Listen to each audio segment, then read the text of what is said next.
Good night, teacher. My name is Shirley Bacasela with ID number.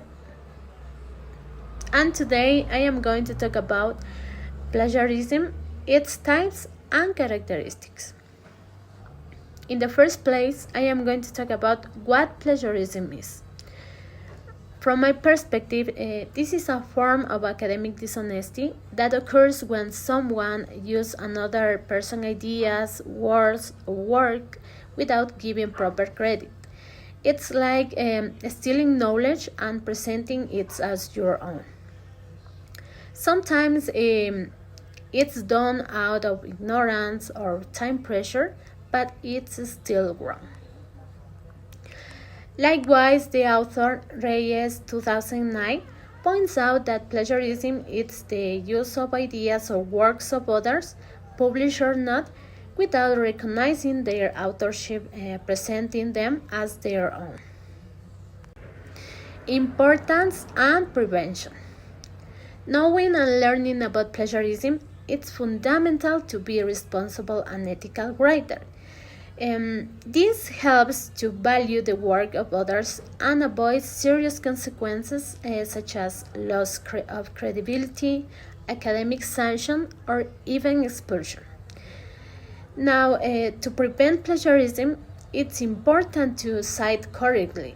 This helps us to strengthen the essential academic skills such as research, critical thinking, and creativity. For this reason, it's important to learn to properly reference all work done. Next, I will introduce the different types of plagiarism and their characteristics. First, we have the copy and paste. This is the most obvious and frequent plagiarism and involves copying information from books, websites, of other people's work without citing the source. Then we have the self-plagiarism. It consists of reusing a personal work, either delivered in whole or in part. Although the writing is your own, you must notify if it has been used previously. Thirdly, we have collusion.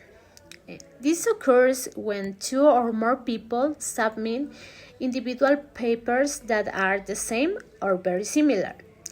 This usually happens when they collaborate excessively and in tasks that should be done separately.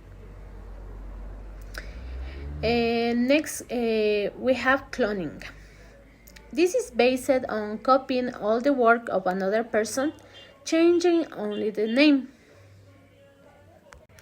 Next, we have the mosaic plagiarism. It consists of taking phrases or fragments from different sources and joining them into a new text without citing any of the authors. Then we have remix. The remix combines copied ideas, paraphrased ideas, and own contribution without referencing any authors. 7. Search and replace.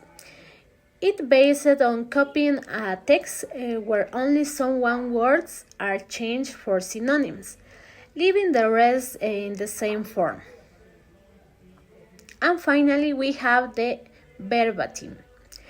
The verbatim, which copies exact words from another source, for example, interview, speech, video, audio, without mentioning it. In conclusion, avoiding plagiarism means committing ourselves to do our own work, recognizing the efforts and ideas of others. For that, it's important to cite well the source we use, and one way to do cite correctly is by applying the APA norms. This not only avoids the problem, but also shows that we take our learning seriously. In addition, if you learn to paraphrase and manage our time better, we are less likely to feel pressure to copy. In the end, creating a culture of integrity helps us learn responsibly and better prepare ourselves as professionals. And that's it, and thank you very much for your attention. And here we have the reference.